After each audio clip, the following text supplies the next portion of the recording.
para continuar la presentación de este texto, del catálogo más bien, de la derivada de la investigación de Isabel Cristina Ramírez, Fragmentos de Modernidad, una mujer artista, dos instituciones y una idea en el arte de Cartagena, pues voy a continuar con el fragmento 1. Ya en la sesión anterior presenté el fragmento 0, que daba como ofrecía una reflexión en torno a la exposición como un espacio de construcción de la exposición de arte, como un espacio de construcción de conocimiento, y que en el caso de Ramírez pues me parece está bien enfocado porque además de defender este espacio como un lugar donde se puede dialogar respecto a la manera en que se concibe el devenir de un artista o de la obra de un artista y el contexto donde se ubica, pues también la investigadora quiere ampliar su mirada respecto a el problema que le compete, es, bueno, y cómo se dio la modernidad en el caso de la Cartagena, donde aparecieron, donde se consolidó, donde se afianzó la carrera de Cecilia Porras, y donde aparecieron dos instituciones que se consideran pues como fundamentales para hablar de este acceso a la modernidad en una ciudad generalmente poco estudiada dentro de nuestra historia de arte y cuyos fenómenos de modernización dentro de nuestra también historia cultural pues son como dejados de lado, no tenidos en cuenta. Entonces el fragmento 1, espero presentar de hecho el fragmento 1 y el fragmento 2, espero lograrlo, ojalá el 3, pero no creo. Fragmento 1 va a estar dedicado a Cecilia Porras, es decir, va a estar concentrado en la revisión de una mujer como autora, una mujer como individuo, como productora de contenido, y como productora de un contenido dentro de un contexto donde incluso desde su propio padre sus propuestas no van a ser bien valoradas.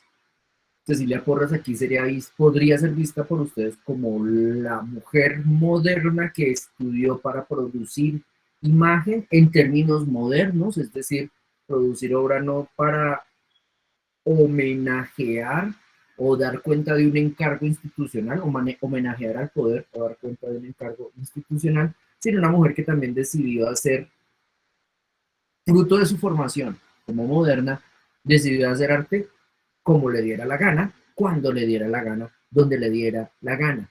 Y ese componente sobre todo era el que a su padre le sabía mucho a mierda, pero muchísimo. Tanto así que en el caso de exposiciones que realizaba su hija, su papá, como buen godo colombiano, se atravesaba y buscaba, no tanto que la censuraran, pues ya porque había como un problema en términos de, oye papá, ya es difícil para una mujer convertirse en artista en este país, es muy difícil acceder a la exposición, ahora vas a hacer que me censuren. Entonces no tanto que se eliminara la posibilidad de acceder a la exposición, como en el hecho de atravesársela en términos de su difusión e impedir, minimizar su presencia en medios, por ejemplo. Entonces, bueno, entonces mencionaba, el primer fragmento es dedicado a Cecilia Porras, el segundo a dos instituciones como tales que va a estudiar Isabel Cristina Ramírez, el Instituto Musical y de Bellas Artes y el Museo de Arte Moderno en la ciudad de Cartagena, y el fragmento 3 que no creo que pueda llegar a él, es como un corolario, como un cierre, ¿no? Y es la idea del arte moderno como concepto. Entonces, comenzando con Porras. Básicamente,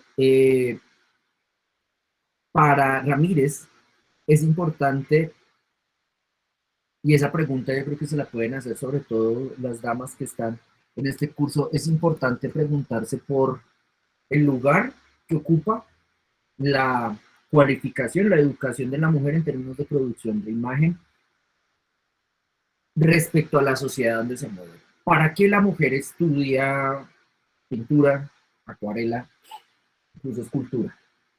¿Para qué estudia piano? ¿Para qué lo hace en la Cartagena que se está analizando acá?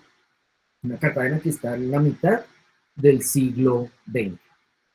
De hecho, aquí hay una variable moral que viene a aparecer,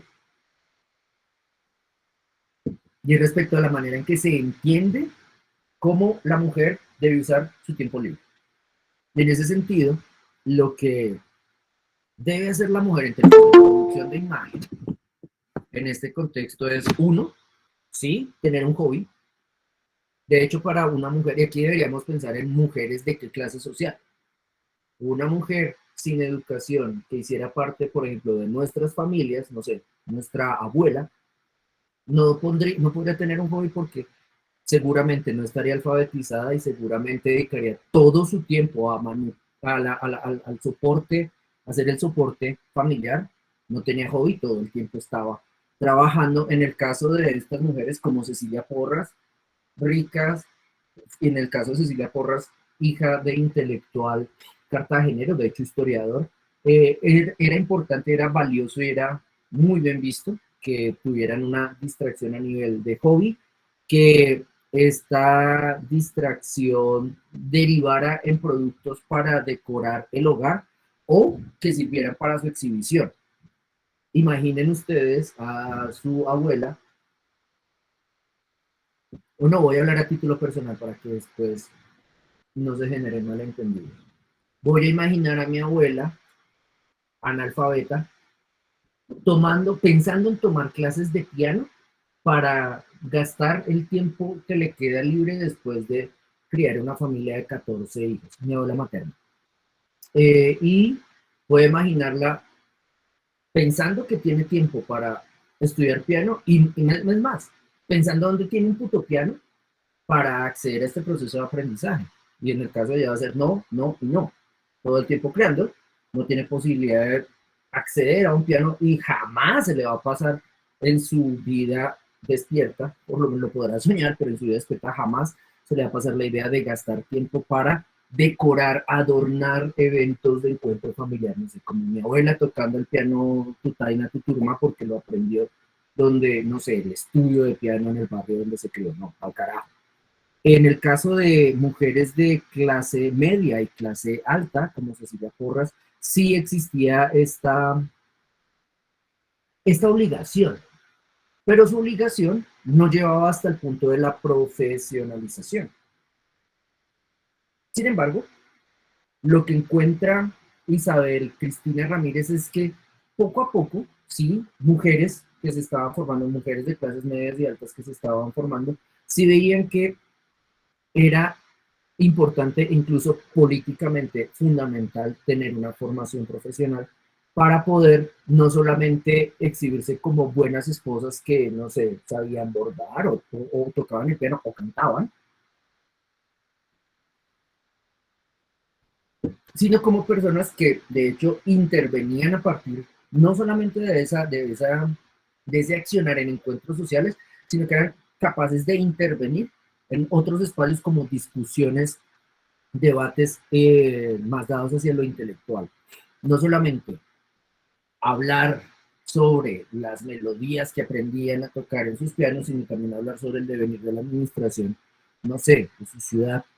Y en ese sentido, Cecilia Porras haría parte entonces de esa clase social, de esas mujeres, de esa clase social que entendían que sí iban a aprender a hacer imagen, no solamente para embellecer sus hogares, no solamente para embellecer los hogares de los amigos de su marido, sino también para empezar a producir, en su caso, imagen para devenir profesionalmente. Y en ese sentido, ella estudió, pero debió salir de Cartagena. Es decir, estudió, pero debió entender que en el entorno donde nació no iba a desarrollar una profesionalización lo suficientemente adecuada. No iba solamente a estudiar en la academia que habría en su ciudad, que no la habría, en la academia privada que habría en su ciudad, sino que debería viajar, en su caso, viajar hacia Bogotá, en su caso, viajar hacia fuera del país para cualificar su desarrollo. En ese sentido, dentro de los procesos de formación de mujeres en términos de arte, Isabel Cristina Ramírez destaca que había tres puntos que se contemplaban dentro de este proceso educativo. Uno era la copia de los maestros, el segundo era la adquisición de nuevos lenguajes y el tercero vendría a ser un acercamiento hacia la abstracción. Entonces vamos poco a poco. La copia de maestros es la imitación de obras que se consideraran maestras. Este modelo de hecho es renacentista. Este modelo de hecho ustedes lo siguen repitiendo. Ustedes lo repiten a través de, si van a los museos a copiar las obras, no creo que suceda, pero si van, ahí se está dando esa práctica, o si más bien recurren a la investigación a través de pantallas o de copias impresas, acceden a la obra del maestro y generan a partir de la imagen que ven, a la escala que ven, una réplica en una técnica según les pida su docente. Ahí hay una idea de emulación. La persona en formación, en producción de imagen, va a aprender a hacer la imagen a la manera de otra persona.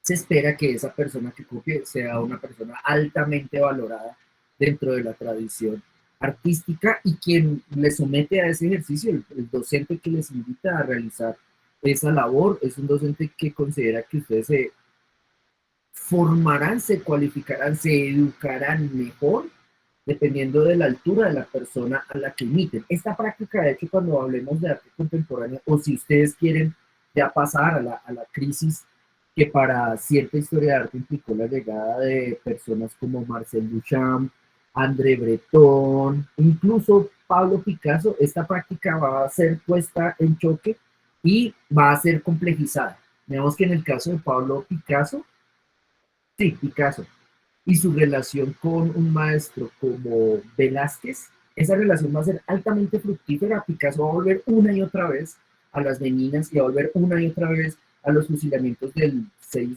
de mayo, no me acuerdo ahorita.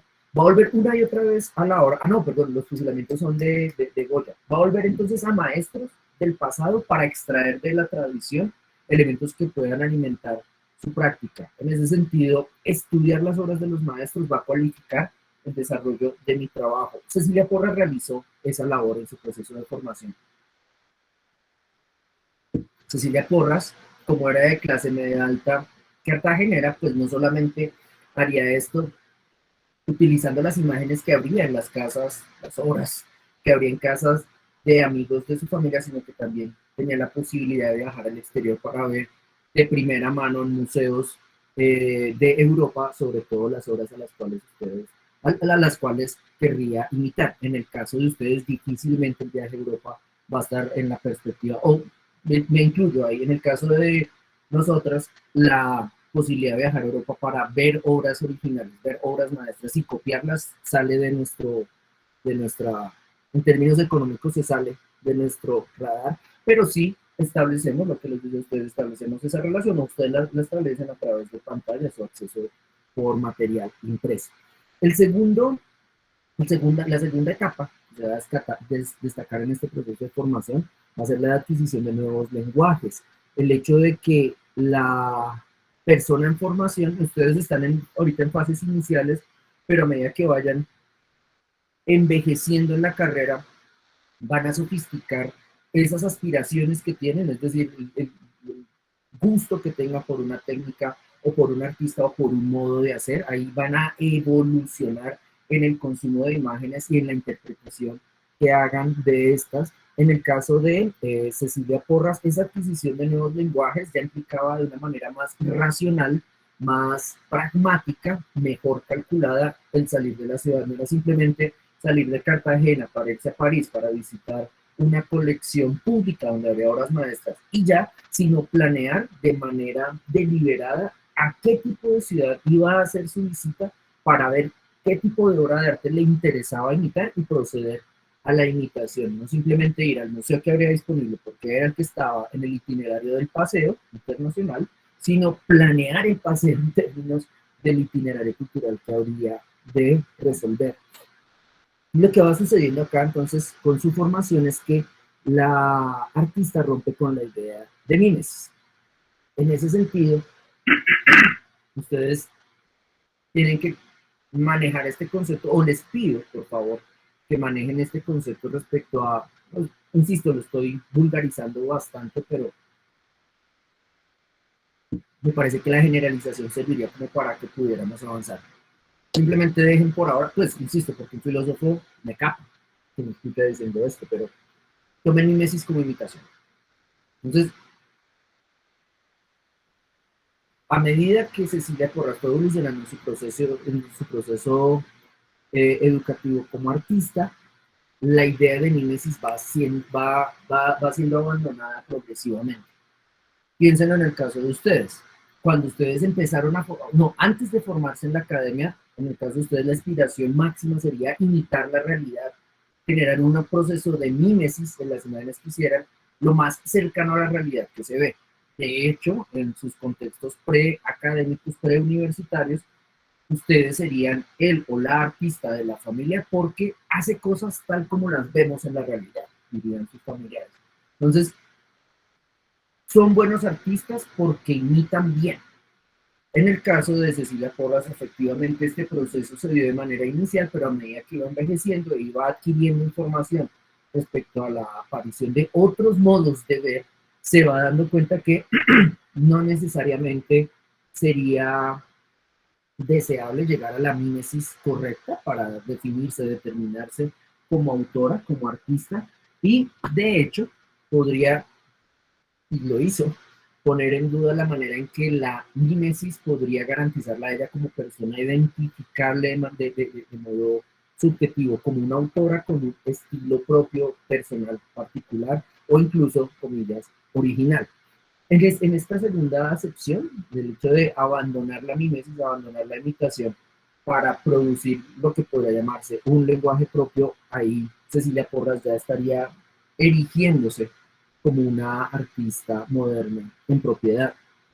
La búsqueda del estilo, la búsqueda de un lenguaje distintivo, la búsqueda de una manera de representar que se considere propia de la persona era un afán incluso neurótico, es decir, que dirigía de manera, en muchísimos casos, enfermiza la vida y aspiraciones del artista moderno. En el caso de Porras también se dio, y en el caso de Porras se dio no de manera tan melodramática como sucedía en el caso de artistas e intelectuales modernos, varones, sino que en el caso de ella se dio más bien como una comprensión más eficaz de los lenguajes que está produciendo, los temas a los cuales quiere referirse y los contextos donde los va a exhibir. Digamos que esa búsqueda de un estilo propio ustedes la pueden ver convertida incluso en un relato biográfico, o en el caso de sujetos como los varones, los machos, de quienes se ha dado cuenta o de cuya obra se ha dado cuenta en una historia del arte convencional, donde esa historia del arte convencional solamente muestra obras de personas con verga, obras de personas heterosexuales, o obras de personas absolutamente atormentadas por el hecho de estar explorando la búsqueda de su individualidad y su subjetividad y, y los elementos distintivos de su trabajo y que van a entregar su vida en ello o que en algunos casos se van a sacrificar por ello. En el caso de Cecilia Porras, la cuestión no era tan neurótica como yo me tengo que poner a luchar contra Grau, Obregón y otros machos que están a mi alrededor y que luchan por imponerse como el mejor artista de su tiempo, sino que en su caso la cuestión iba, insisto, más del lado de eh, la indagación respecto a modos diferentes de hacer imagen y de representar la realidad que deseaba representar. Y finalmente esta intención de buscar un estilo propio la va a acercar a la abstracción, a cierta producción de abstracción como el lenguaje privilegiado para poder expresarse en su momento. Digamos que acá Isabel Cristina Ramírez abre un paréntesis entre 1889 y 1979 para mostrar la relación de las mujeres con la cultura en este espacio donde pues, está mostrando el devenir de Cecilia Porras, pero pues donde no se quiere limitar solo a ello. Y aquí les pido que tengan como esa cronología en cuenta, siempre mirándola respecto a la manera en que ustedes aprenden o están estudiando arte o cuando pudieron empezar a estudiar arte.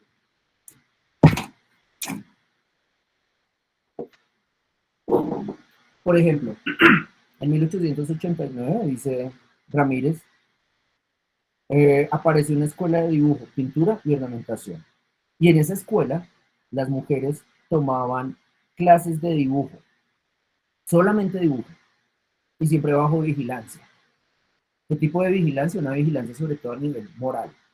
Las mujeres asistían en las horas de la mañana, las mujeres de clase alta además, asistían en las horas de la mañana a la escuela a tomar clases de dibujo y estaban bajo vigilancia constante de una chaperona, que era una mujer más vieja, una chaperona que iba a, sobre todo, controlar sus momentos de diálogo. Se consideraba que las mujeres cuando hablaban perdían el tiempo. Se consideraba que las mujeres cuando estaban en clase no deberían aprovechar la clase para socializar, sino deberían dedicarse el tiempo de la clase solamente a dibujar. Esta escuela de hecho duró muy poco, de esta hablaré en otras clases.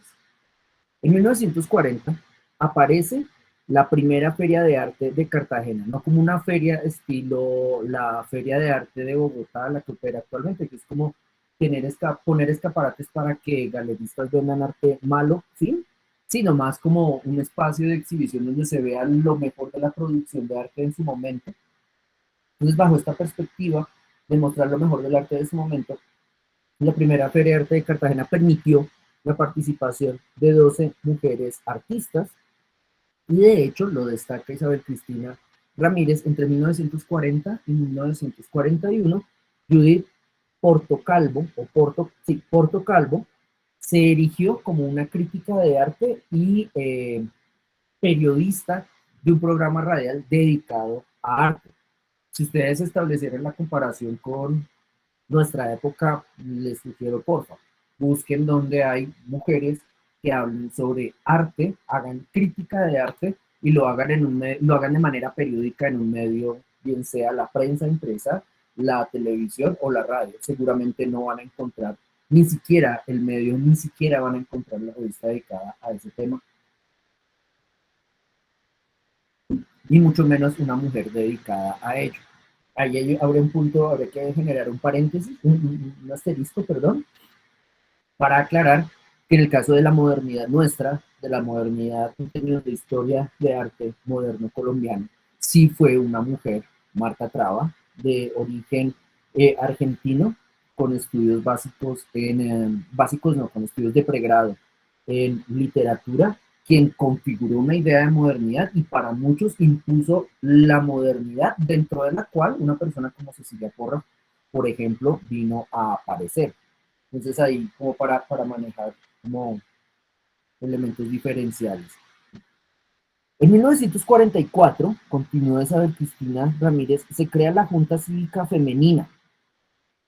Y lo que hace la Junta Cívica Femenina es como, tiene como una organización civil, una organización de mujeres, sí, de clase alta, sí, muy bien relacionadas, sí, muy bien casadas, pero con tiempo libre para ver que la administración de su ciudad en términos culturales no era satisfactoria. Entonces, estas mujeres, esposas de funcionarios, esposas de políticos, se reúnen, generan una junta, se organizan para exigirle al gobierno obras sociales. Imaginen hoy en día que mujeres hijas de, no, perdón, mujeres esposas de paramilitares, narcotraficantes y senadores se reunieran en el Club del Nogal para exigirle al gobierno mejoras sociales, no sé, después de lo que pasó con el paro. E imaginen incluso que esas mujeres deciden que dentro de las obras sociales que le van a exigir al gobierno se dé, por ejemplo, la instauración de museos nacionales de mayor impacto que el impacto que tiene el actual Museo Nacional, o de colecciones pagadas con recursos del gobierno que beneficien a artistas del país.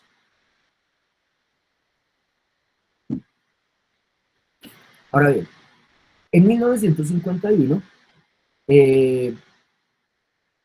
se realiza un salón de artistas costeños y en ese salón, dice Isabel Cristina Ramírez, Delia Zapata, de hecho una mujer que después fue conocida como más como bailarina y como investigadora de cultura dancística en el Caribe colombiano, Delia Zapata obtiene un segundo premio en escultura, es decir, en 1951 mujeres recibían premios dentro de este contexto artístico que estoy presentando. Y termina Isabel Cristina Ramírez en ese recuento. En 1958 la mujer obtiene el voto. Entonces ella, lo que hace Isabel Cristina aquí no es tanto mostrar de manera diferencial y jerárquica de donde quede la mujer jerárquicamente por debajo de la práctica masculina. Lo que ella va a mostrar es que el devenir de la mujer, el devenir de la mujer de cierta clase social que producía arte en la ciudad de Cartagena, sí aparecía cada cierto tiempo y de cierta manera dentro de las prácticas socioculturales de esa ciudad. Es decir, aquí hay un ejercicio moderno en torno a la presencia social.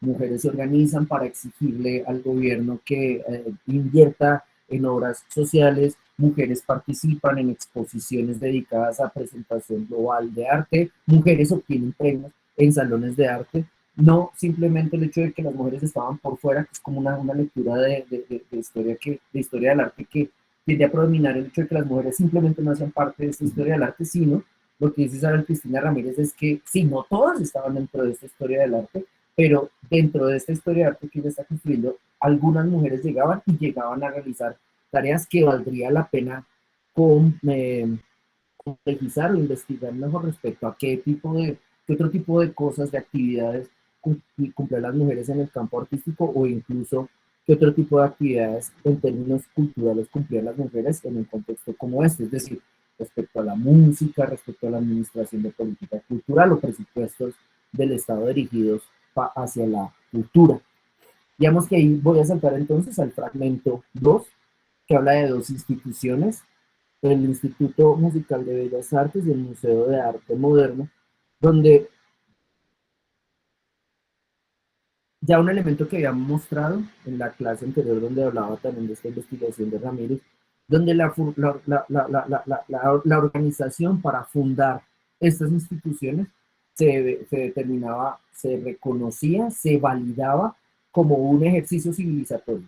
Tener un instituto, tener una academia de bellas artes, tener una academia de música, nos hace menos brutos que quienes no lo tienen. Si nuestra ciudad se compromete en la fundación y en el sostenimiento de esa institución, eso va a demostrar que somos personas más cercanas a una idea de progreso. Eso va a demostrar que somos personas modernas. Entonces, lo que dice la autora es, sí, esa es una idea que está detrás de la fundación de estas organizaciones, pero al mismo tiempo, esa idea tiene sus detractores. Y en este caso ya recuerda cómo la producción de contenidos, aquí cómo sería como los resultados de las clases, los resultados de la implementación de esta academia generaban problemas en la sociedad cartagenera. Sí, la academia apareció en, hacia 1958, hacia mediados de siglo, apareció como un evento modernizador. El arte que hacían sus estudiantes no era validado más que en términos de tradición. De hecho, ahí ustedes pueden buscar en el catálogo de la exposición de fragmentos de modernidad, pueden buscar cómo, de hecho ustedes van a encontrar la obra que le generó problemas a Cecilia Porras con su papá y es incluso a una mujer como Cecilia Porras, como productora de imagen, como un sujeto vinculado a un intelectual cartagenero, a un historiador prestante, se le va a permitir realizar ciertas imágenes, pero cuando realizan obras modernas, obras abstractas, obras alejadas del canon realista que se esperaba que produjera ella, ya se le rechaza. Su padre entre los primeros. O incluso ustedes pueden ver cómo Cecilia Porras juega con la reconoción, con el reconocimiento, con la construcción de su nombre mismo como nombre de autora, cuando hace una representación, pues a mí me parece como bastante significativa esa pintura, hace una representación de la firma de la independencia de Cartagena, donde quienes firman la independencia obviamente son machos blancos además, que se reúnen y como buenos machos establecen la firma, cero mujeres, cero negros, cero indígenas en el contexto, pero magia, Cecilia Porras pone en el texto que ellos están firmando, en lo que vendría a ser la declaración de independencia como tal, el papel que va a contener esa afirmación de soberanía, pone su nombre, pone la firma de ella, y es como, ok, esta mujer está jugando y trastocando la idea de autor, incluso en la interpretación relatos históricos. Entonces, la opinión mayoritaria dentro de la sociedad cartagenera, dentro de la sociedad intelectual cartagenera, era que el arte moderno era una mierda. Era una manifestación de decadencia que no implicaba ningún tipo de progreso para el contexto, que de hecho no debería gastarse esfuerzo en patrocinar ese tipo de producciones. Pero había por otro lado personas que decían, no, la producción de arte moderno, o de hecho el arte moderno no es resultado de un deterioro mental de las personas que hacen arte, de las personas que hacen ese tipo de arte. Al contrario, es una evolución en la manera en que miramos. Quienes miran de manera naturalista o mimética están mirando con unas pautas visuales ya superadas. Si la idea es progresar, si la idea es demostrar civilización, si la idea es demostrar que somos actualizados, pues lo mejor es que patrocinemos estos avances que proponen los modernos. En caso contrario, los opositores del arte moderno van a decir, ni por el putas, el verdadero arte, la verdadera representación, la verdadero tipo de imágenes que queremos y que van a dar cuenta de lo que somos, son las imágenes realistas, miméticas, figurativas. Las otras ni siquiera van a ser o podemos considerarlas como arte. Entonces, esa tensión acompañó la aparición de estas instituciones y de hecho también fue responsable de que no duraran. Ahora bien, entonces en la década de los 50 se activa la vida cultural de Cartagena y hay un elemento que destaca Isabel Cristina Ramírez respecto a quienes encargan los cargos administrativos. Y ella dice, pues cuando se empieza a potenciar el campo artístico institucional en esta ciudad, los artistas y las artistas van a vincularse con la administración de estas instituciones, van a regularlas, van a determinar cómo habrán de operar y van a aprender, van a cualificarse a medida que administran. Son un poco como sus profesores de planta en la SAP, que pasan, a ser, que pasan de ser coordinadores a ser decanos y de pronto a tener cargos directivos de mayor representatividad en la universidad. Si ustedes miran sus etapas de formación en pregrado, incluso en maestría o incluso en doctorado, van a notar que no estudiaron para administrar estas instituciones, que estudiaron arte, que se pueden especializarnos en performance, no porque la práctica política no es performance. Pueden especializarse, no sé, en serigrafía, pueden hacer un doctorado en impresión digital y a pesar de esa formación, en la universidad se les va a admitir como representantes o como decisores en lo administrativo. Es un caso muy parecido a lo que sucede en Cartagena. Se están configurando las instituciones, están empezando a obtener presencia los artistas, están empezando a consolidarse espacios de diálogo y de definición de política cultural. ¿Quién va a administrar eso? Los artistas. Si ustedes quieren contrastar eso, miren, por ejemplo, en el caso de su Ministerio de Cultura, del Ministerio de Cultura de su país, quienes ejercen como de ministra para abajo. Y si ustedes hacen esa búsqueda en su Ministerio de Cultura, van a encontrar a los artistas muy abajo dentro del organigrama, van a encontrarlos en los rangos medios, y si se preguntan de dónde vienen esos artistas, se van a encontrar que son de la Javeriana o los Andes. De hecho, van a encontrar a los artistas de base, o sea, los de pública, a ustedes, a los de la nacional y los de la pedagógica, los van a encontrar muy, muy, muy abajo en el área de los que son operativos dentro de esa institución como minimis cualificados o de quienes producen los contenidos que se supone debe avalar el Ministerio de Cultura. Sin embargo, con el Ministerio de Cultura actual, con el Ministerio de Cultura naranja, ya ni siquiera las bases, sí, dentro de esta pirámide de las bases, van a estar configuradas por ustedes. No, de hecho ahí lo que menos se beneficia a los artistas, sobre todo se está beneficiando a los empresarios, o sea, ustedes a la puta mierda en el Ministerio de Cultura actual. Entonces, dentro de, otra vez, 1950, Cartagena, la activación de la vida cultural cartagenera, dentro de este desarrollo de políticas culturales donde los artistas administraban las instituciones van a aparecer dos modos de hacer. Uno, el pensar en fortalecer las instituciones o crear otras. Otro, el generar opinión, es decir, el generar columnas de crítica, es decir, hacer público lo que piensan sobre el arte que aparece en su ciudad. Vuelvo a preguntarles, vuelvo a sugerirles, busquen ahora donde aparece crítica de arte respecto al arte que aparece en esta, se hace en esta capital y van a ver que no, nada nunca. Y los artistas mucho menos hacen sobre arte, hablan sobre arte. O pues firmándolos, sí siempre van a hablar de arte, pero no van a hacer una columna donde se comprometen con su opinión. Eh,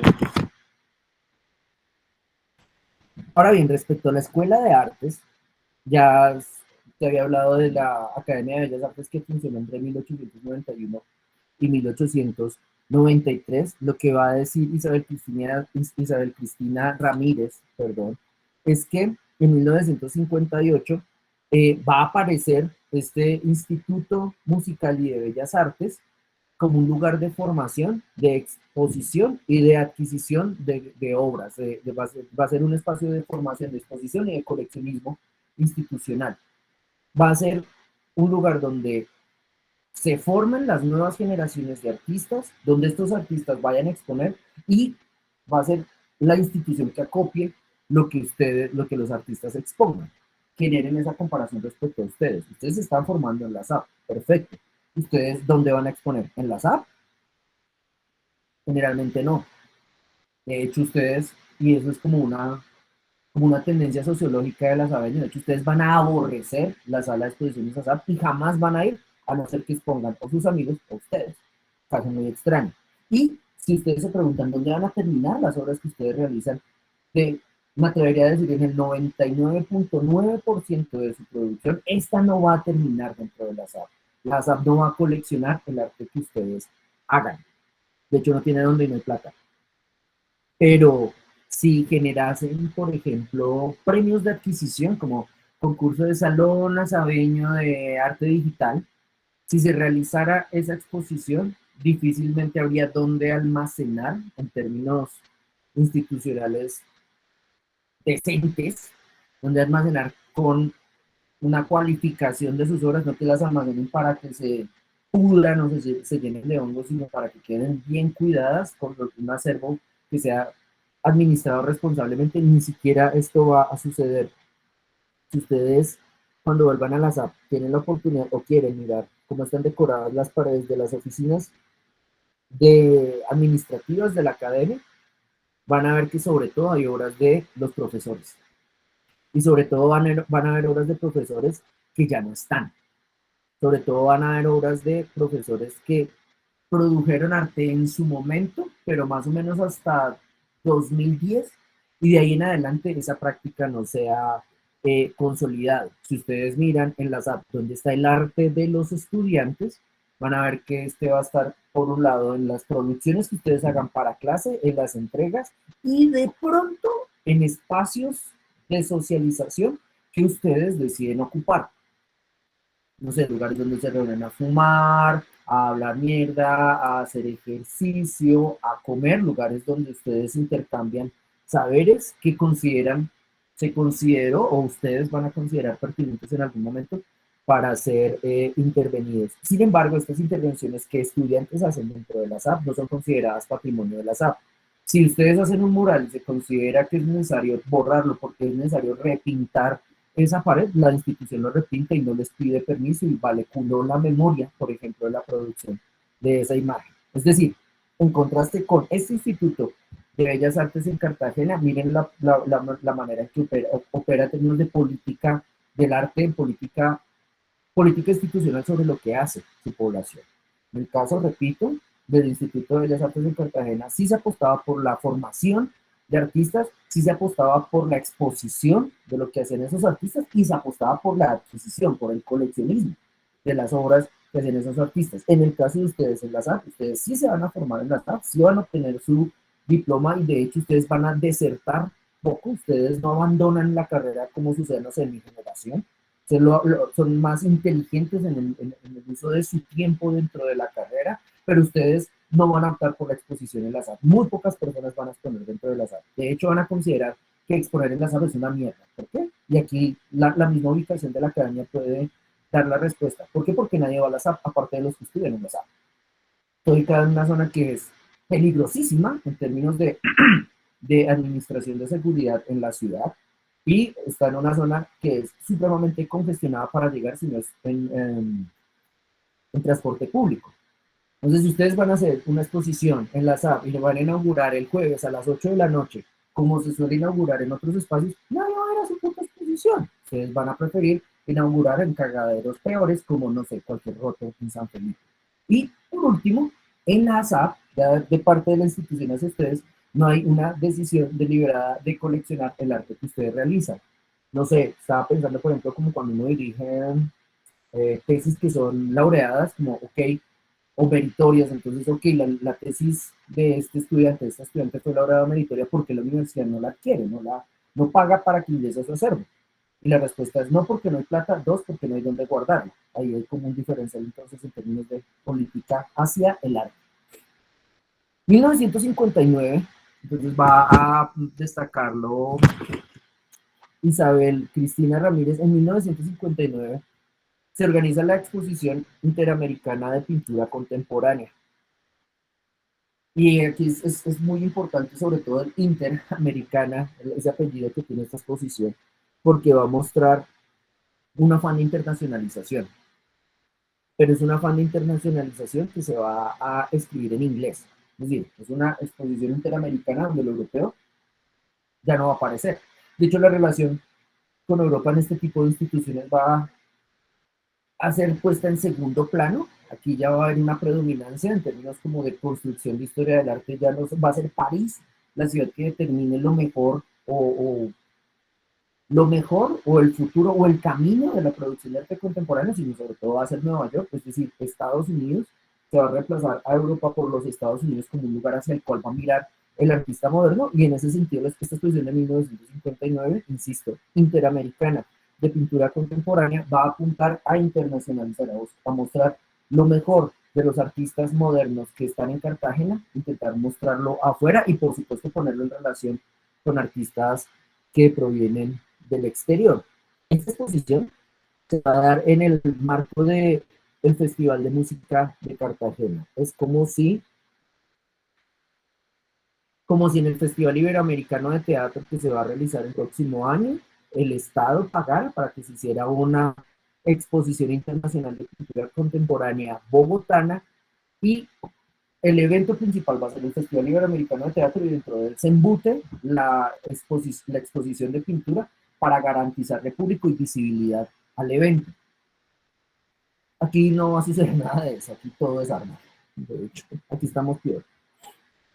Ahora bien, ese proceso de internacionalización, entonces, lo que les decía, va a sobre todo a marcar vínculos entre la producción de artistas locales colombianos, sobre todo del Caribe, con los Estados Unidos. Los artistas, entonces, aquí aparece el nombre de Marta Traba. Esos artistas que se van a evidenciar son, aquí no hay solamente costeños, de hecho, también hay paisas, como Fernando Botero, Eduardo Ramírez Villamizar, que es santandereano, Obregón, Enrique Grau, Cecilia Porras y Lucy Tejada. Y de hecho hay un nombre ahí que va a aparecer y les pido anoten para que después investiguen, porque deben hacerlo respecto a la comprensión, a cierta comprensión de arte latinoamericano durante el siglo XX. El señor José Gómez Sicre, que en ese momento era director de la sección de artes visuales de la Unión Panamericana, va a hablar de una idea de arte continental. Es decir, la exposición interamericana de pintura contemporánea sería una plataforma de civilización de un arte continental, donde José Gómez Sicre, él vendría a ser como gestor cultural, curador, ¿sí? Aunque decirle curador ahorita sería un anacronismo, pero bueno, sí organizaba exposiciones. Sí, pongo curador entre comillas, donde José Gómez Sicre decía, aquí hay un nuevo arte, y este nuevo arte, este arte continental, este arte americano, no es propagandístico. Es un arte que se opone al indigenismo y a la representación figurativa del muralismo, sobre todo porque José Gómez Sicre era anticomunista, era pro-estadounidense, entonces para él la figuración de indios, negros, pobres y obreros que se daba en los murales que se realizaron desde la práctica del muralismo en México y en los ecos que hubo de esto en Latinoamérica, eso se consideraba propaganda pro-comunista. Entonces él dice, no, miren, nuestra exposición que realizamos en 1959 demuestra que hay un tipo de arte continental que no es propagandístico y que es más bien abstracto. De hecho, sería más dado a una abstracción lírica. Como abstracción lírica, los temas sociales son dejados de lado y lo que aparece sobre todo son reflexiones en torno a la forma, el color, la relación figura-fondo. Ahí ustedes pueden perfectamente poner la mandolina, buscar en Google la mandolina de Botero, no, los cóndores de Obregón no. Podrían encontrar variaciones en torno a bodegones de Alejandro Obregón, o pueden encontrar también bodegones de Enrique Grau, y ustedes van a ver como que, ok, hay una mandolina, una guitarra chiquita, un bodegón, otro bodegón, ¿dónde está el componente social? Nada, no importaba porque el arte que tenía componente social sería el arte, en términos de María Fernanda para Cabal Mamerto, sería un arte que hablaría de su contexto, sería un arte vinculado desde esa perspectiva con la izquierda. Entonces Gómez sí que estaría al lado de María Fernanda para Cabal. Diría, no, no, no, contra ese arte de izquierda está este arte que proponemos donde la preocupación en torno a lo social desaparece, el proselitismo, la propaganda, la movilización política, eso para el carajo, esos son panfletos. Nosotros vamos a permitir la presentación de una fracción más cercana a lo lírico. Es decir, vamos a proponer la presentación de obras que no hablen del contexto sociopolítico, que solamente se concentren en ellas, en su forma. Vamos entonces a presentar solamente obras que en términos formalistas exhiban reflexiones que nosotros, personas de la dedicadas a la realización de la exposición interamericana de pintura contemporánea, vamos a visibilizar. Y entonces lo que sucede, lo importante de esta exposición, no solamente por la toma de partido contra cierto tipo de arte movilizador y político, va a ser que esta exposición, o a partir de esta exposición, se organizó el Museo de Arte Moderno de Cartagena. Y otra vez resalta Isabel Cristina. El apoyo viene desde afuera, se hace la exposición, se apoya incluso desde los Estados Unidos, pero desde adentro los cartageneros son como, no, esto es una mierda, el arte moderno es un asco, no nos importa si tiene indios, pobres u obreros, o si son solo cuadros, o abstracción, o figuración cubista, no queremos ese arte moderno acá. Y el problema tuvo que ver con que se organiza la, la existencia del Museo Arte Moderno de Cartagena a partir de una exposición de obras que se presentaron allí, pues, pero la sede del museo va a ser el Palacio de la Inquisición, es decir, un edificio patrimonial. Y el problema es que ese palacio iba a estar compartido por la Academia Cartagenera de Historia, que era más poderosa que la Asociación de Artistas que estuvo detrás de la organización de arte de la fundación del Museo de Arte Moderno en Cartagena, y pues nada, estos, los historiadores pisan a los artistas y dicen, ok, recibimos su cosa, pero no se aguantan ni 6 meses, 8 meses, al año ya están mandándolos al carajo. La sede del museo fue la condena de esta primera operación del museo. Y de hecho, esta expulsión del museo determinó para muchas personas como una fase traumática de la llegada del lenguaje moderno a Cartagena, tanto así que mucho tiempo después, 20 años después, otros autores que participaron como artistas en esta exposición, no, 20 años después, no, menos, 15 años después, Alejandro Obregón junto con otros artistas se reúnen para reactivar la iniciativa del Museo de Arte Moderno en esta ciudad y al final pues terminan lográndolo. Pero, insisto, hay como un punto de quiebre ahí donde se organizó la aparición de este museo, pero básicamente la intelectualidad altamente goda de Cartagena se atravesó para que esto no se diera.